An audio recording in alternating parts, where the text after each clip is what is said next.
Mesyuarat khas Menteri-Menteri pagi tadi juga telah meneliti dan meluluskan pembentangan oleh Kementerian Pendidikan Malaysia mengenai garis panduan aktiviti sukan dan ko-kurikulum sekolah yang akan berkuat kuasa pada 1 September 2020.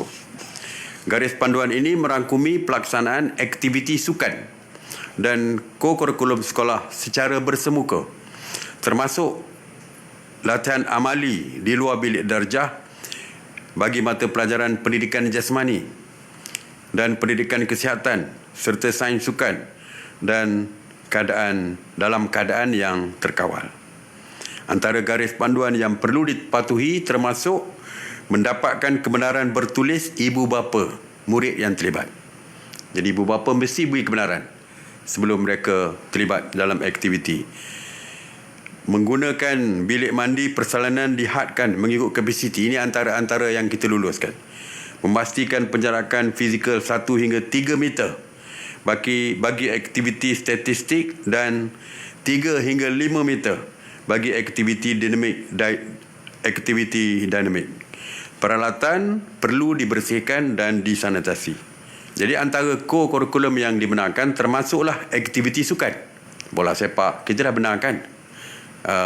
Sukan bersentuh physical contact ni kita benarkan, hoki, badminton.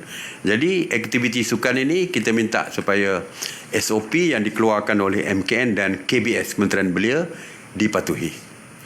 Jadi kita dapat laporan tadi daripada Kementerian Pendidikan dari segi psikologi kanak-kanak, pelajar-pelajar kita ni yang terpaksa berada dalam kelas, makan dalam kelas, tidak ada aktiviti luar, ianya memberikan kesan kepada kanak-kanak ini ataupun anak-anak pelajar-pelajar kita. Sebab kita sekarang ni kita benarkan mereka beraktiviti di luar tetapi di dalam SOP yang ketat, dan SOP standard yang lain perlulah dipatuhi. Dan insya-Allah pada mulai 1 September SOP yang detail ni akan dikeluarkan di dalam laman sesawang MKN dan juga Kementerian Pendidikan. Mesyuarat juga telah meneliti dan meluluskan pembentangan Kementerian Pendidikan Malaysia mengenai garis panduan pengajaran dan pembelajaran amali, teknikal dan vocational yang juga akan berkuat kuasa pada 1 September 2020 ini. Garis panduan PDP pengajaran dan pembelajaran amali, teknikal dan vocational melibatkan lebih 89 buah kolej vocational dan sekolah menengah kebangsaan dan sekolah menengah teknik. Antara garis panduan, selain daripada SOP standard, antara garis panduan yang perlu dipatuhi termasuklah menentukan bilangan murid berdasarkan kapasiti ruang, tempat dan peralatan amali dibersihkan dan disanitasi, murid bergejala tidak dibenarkan untuk mengikut amali dan banyak lagi SOP ketat yang lain, termasuklah dari segi guru, pelajar, kelas, kekendalian dalam kelas dan sebagainya.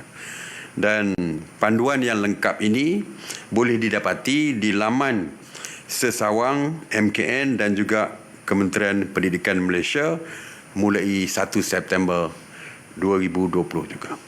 Selain daripada Kementerian Pelajaran, kita tahu yang TVET ini, pembelajaran TVET ini, technical dan vocational ini juga dilaksanakan oleh kementerian-kementerian yang lain. Sebagai contoh, Kementerian Pembangunan Luar Bandar, KPLB. Mereka mempunyai Giat Mara yang mengendalikan kursus dan juga pembelajaran secara vocational dan teknikal ini. Begitu juga pihak swasta, ada banyak. Di bawah Kementerian Sumber Manusia pun ada latihan. Di bawah institut latihan mereka. Di bawah Kementerian Belia pun ada. Jadi SOP yang dikeluarkan oleh Kementerian Pendidikan ini boleh diguna pakai oleh kementerian-kementerian lain ataupun agensi-agensi dan institusi-institusi yang lain.